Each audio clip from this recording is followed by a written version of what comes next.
A partir da carta aos Colossenses, Paulo começa a compartilhar com seus companheiros de ministério a responsabilidade da mensagem às igrejas, reforçando a inspiração divina das Escrituras, a necessidade de pregarmos a palavra a tempo e fora de tempo e o amor como vínculo da perfeição. Sou Alan Cajueiro. Bem-vindo ao podcast Carta Viva.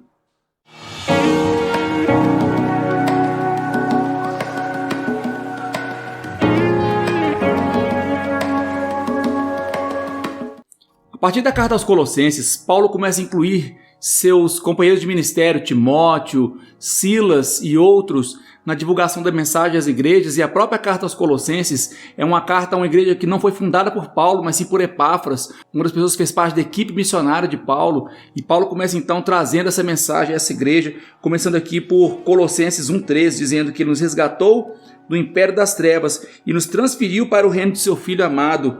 Nele temos a redenção, o perdão dos pecados. Então ele transporta as nossas vidas. Não que vamos deixar de relacionar com este mundo ou com as pessoas deste mundo, mas que nós vamos transportar nossa mentalidade para vivermos hoje a mentalidade de reino de Deus. Eu não posso esperar morrer e ir para o céu para viver o reino de Deus. O reino de Deus chegou a nós com a primeira vinda de Senhor Jesus e ele tem que permanecer neste lugar através da minha e da sua vida, tendo a nossa mentalidade transportada para o seu reino.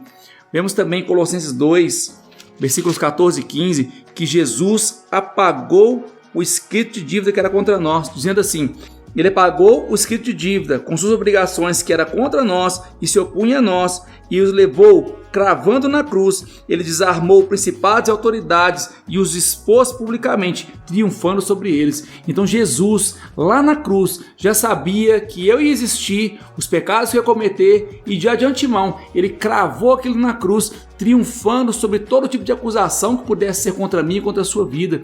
Então, se você que está com a vida remida, entregue ao Senhor Jesus, você pode descansar na paz, que o seu passado não pode te afugentar mais, seu passado não pode te assombrar mais, porque aquele que morreu na cruz por mim e por você já pagou toda a dívida que existe contra nós. Colossenses 3, versículos 13 a 15 também traz outra linda verdade que diz assim: assim como o Senhor nos perdoou, devemos também perdoar. Acima de tudo, tenha um amor que une perfeitamente todas as coisas, e que a paz de Cristo, da qual vocês foram chamados em um só corpo, governe seus corações. Sejam agradecidos.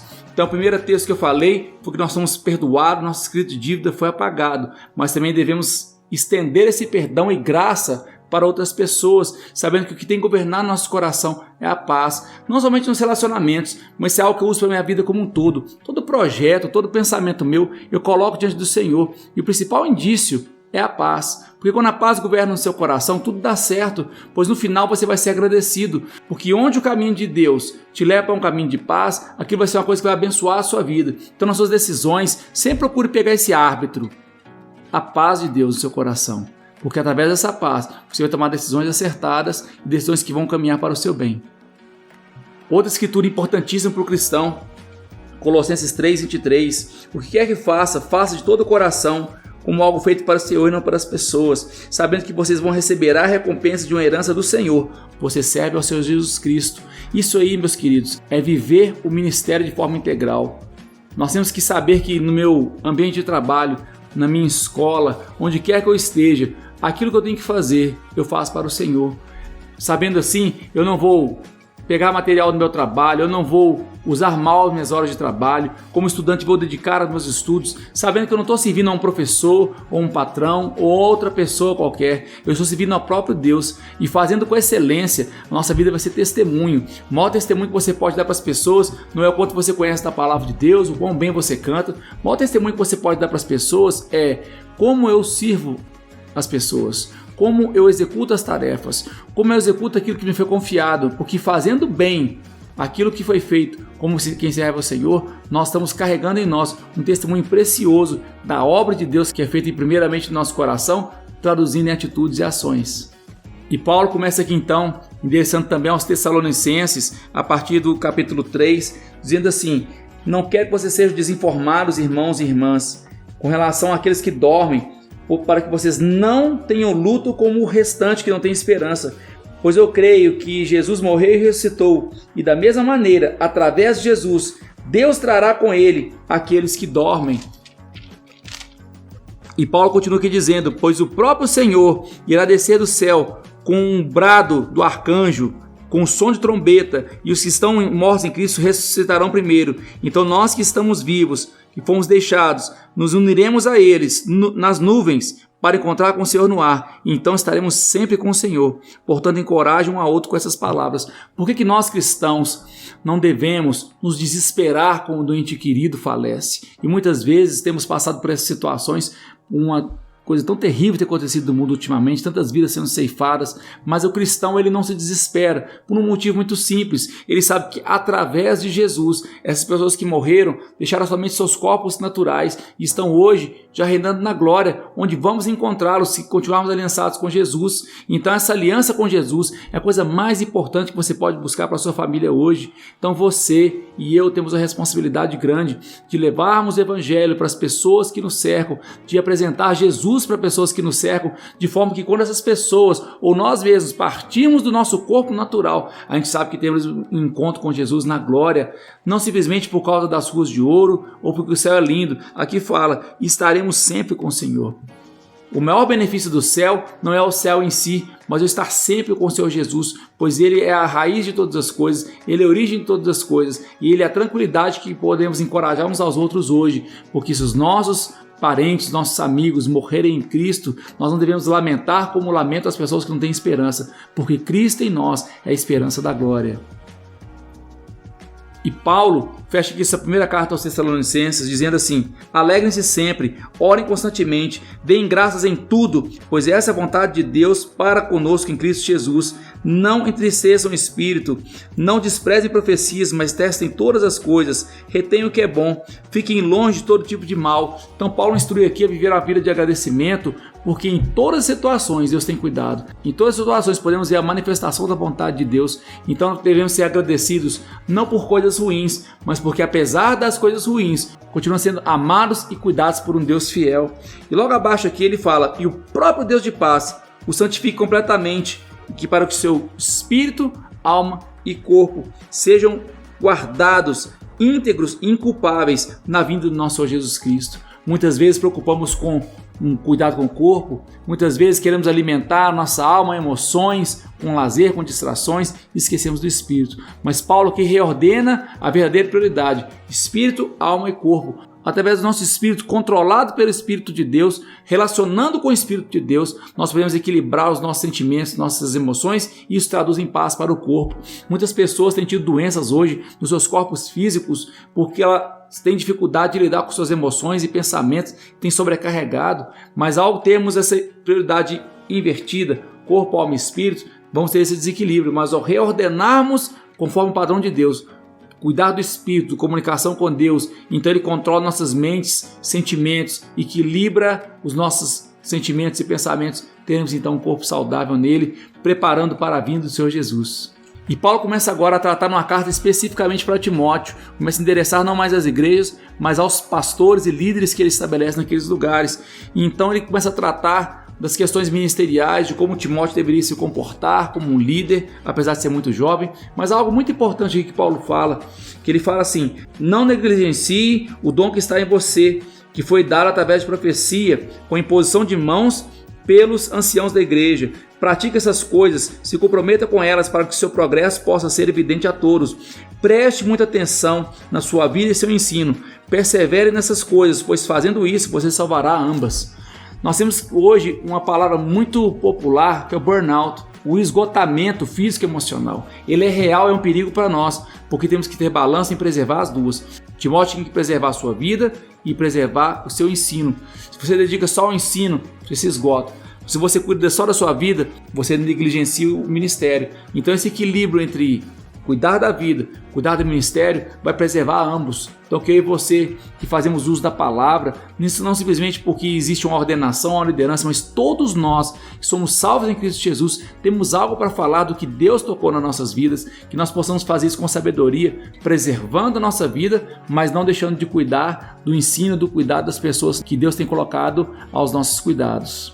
E Paulo também fala aqui no 1 Timóteo 6,10, dizendo assim: pois o amor ao dinheiro é a raiz de todos os males. pois na sua ganância alguns se afastaram da fé e castigaram-se com muitos sofrimentos. Então, gente, dinheiro é um tema muito polêmico, especialmente no meio das igrejas, especialmente no meio cristão, em que tantas coisas às vezes desagradáveis acontecem, mas a Bíblia diz aqui que não é o dinheiro um problema. O dinheiro é um material, não existe sentimento ou bondade ou maldade no dinheiro em si, mas a Bíblia fala que o amor ao dinheiro é a raiz de todos os males. Que nós possamos ter uma vida equilibrada, uma vida em que a gente saiba buscar o tanto que a gente precisa para viver, sem nos apegar na ganância. Muitas vezes nos nossos relacionamentos nós trabalhamos demais, querendo conquistar mais. Tudo que queremos está sempre um passinho um pouquinho à frente, mas não, o Senhor Jesus nos chama para uma vida de equilíbrio e de desapego do dinheiro, não de que não devemos buscar prosperidade e qualidade para a nossa família, mas temos que saber que existe um limite do quanto que eu vou me empenhar para conquistar dinheiro, porque o amor ao dinheiro é a raiz de todos os males, porque ele desbalanceia o relacionamento familiar, ele desequilibra os relacionamentos sociais,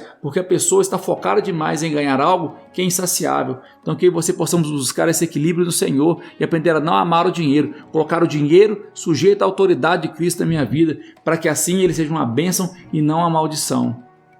E Paulo fala aqui na carta de 2 Timóteo uma coisa tão bonita que é a bênção geracional, dizendo assim em 2 Timóteo 1,4: lembrando de suas lágrimas, eu desejo vê-lo para que eu seja cheio de alegria. Eu me lembro de sua fé sincera, que primeiro viveu em sua avó Lloyd, também sua mãe Eunice, e agora estou convencido também em você. Eu sou filho de cristãos que também são filhos de cristãos, então eu vejo essa bênção geracional na minha família, mas eu não digo isso como uma coisa para contar uma vantagem, mas para dizer que você, que mesmo que não teve essa oportunidade que eu tive, você pode hoje começar isso na sua vida. Você pode invocar a presença do Senhor Jesus para a sua vida, sabendo que o impacto do que você faz com a sua vida nos seus filhos e nos filhos de seus filhos é muito grande. Muitas vezes nós vemos de situações familiares tão complicadas, mas podemos dizer um basta e declarar a bênção do Senhor através da aliança nossa com Ele, sabendo que vamos impactar positivamente nossos filhos, e se perseverarmos nesse caminho e nossos filhos se reproduzirem o mesmo nos seus filhos, criaremos então o quê? Uma geração abençoada, uma geração que busca ao Senhor. Então, da mesma forma que Timóteo foi um grande pregador, através do cuidado de sua mãe e sua avó, você saiba lançar seus filhos, saiba lançar seus netos como pregadores, como pessoas que vão levar o evangelho adiante através da sua fé.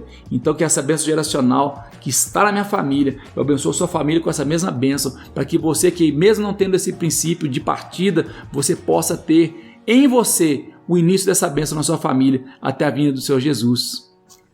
Outro texto importantíssimo aqui da Bíblia está em 2ª carta de Timóteo 3,16, diz assim: toda a escritura é inspirada por Deus e é apta para ensinar, para repreender, para corrigir e instruir em justiça, para que o homem de Deus seja completo, equipado para toda boa obra. Nós temos que compreender que toda a palavra de Deus é inspirada, e na época de Paulo não existia o Novo Testamento, o que existia era o Antigo Testamento, que muitas pessoas hoje erroneamente querem dizer: o Antigo Testamento é para o judeu, o Antigo Testamento é para os tempos de Jesus. Não, o Antigo Testamento é para mim e para você hoje, porque tudo que existe hoje é uma confirmação daquilo que foi dito.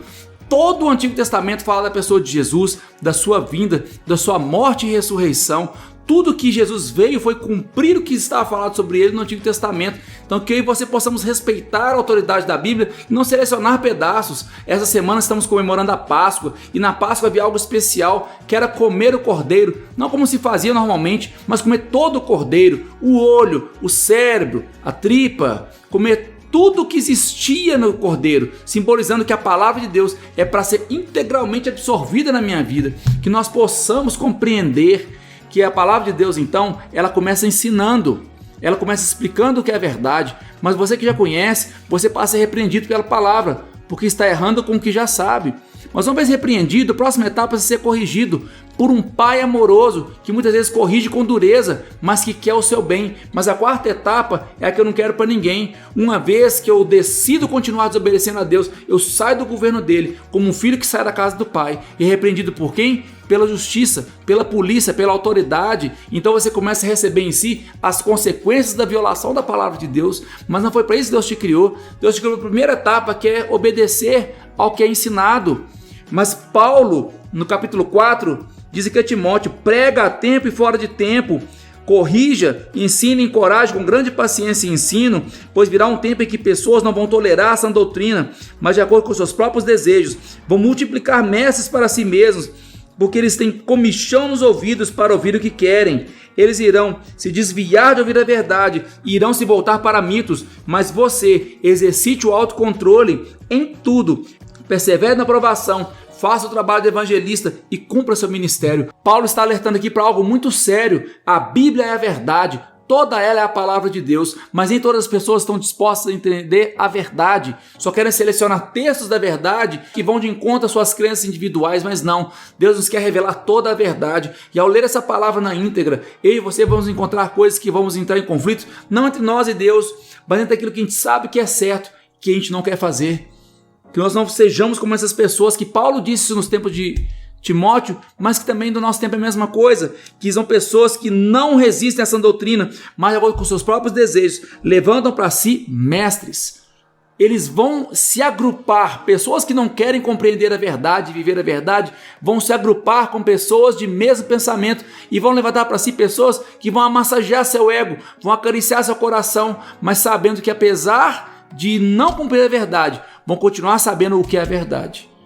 Mas que nós possamos levar a palavra, que venhamos exercer autocontrole e pregar a tempo e fora de tempo. Não cabe a mim ou a você julgar as pessoas pelas suas atitudes, mas vamos saber que algumas pessoas a quem levaremos a palavra em todas as ocasiões, algumas vão se voltar para a verdade, ser transformadas porque a verdade liberta, mas outros vão seguir, continuando seus próprios desejos. Isso não está no nosso controle. O que cabe a nós é cumprir nosso ministério. Por que cumprir o ministério? Existe um fim para o nosso ministério. Existe um limite daquilo que podemos fazer enquanto ministério. E a partir daí, cada pessoa vai ter que julgar por si só e conhecer a Deus e conhecer a verdade, ou não, dependendo das suas próprias escolhas. E eu queria fechar esse devocional hoje, lendo para você uma bênção que está aqui em 2 Tessalonicenses 2,16, dizendo assim: que nosso Senhor Jesus Cristo, Ele mesmo, e Deus, nosso Pai, que nos amou e nos deu eterno encorajamento e boa esperança pela graça, encoraje seus corações e os fortaleça em cada boa obra e palavra. Que o Senhor Jesus te abençoe com paz, que tenha uma semana próspera, abençoada, cheia de saúde e boas notícias. É que eu profetizo sobre a sua vida, em nome de Jesus. Até a próxima.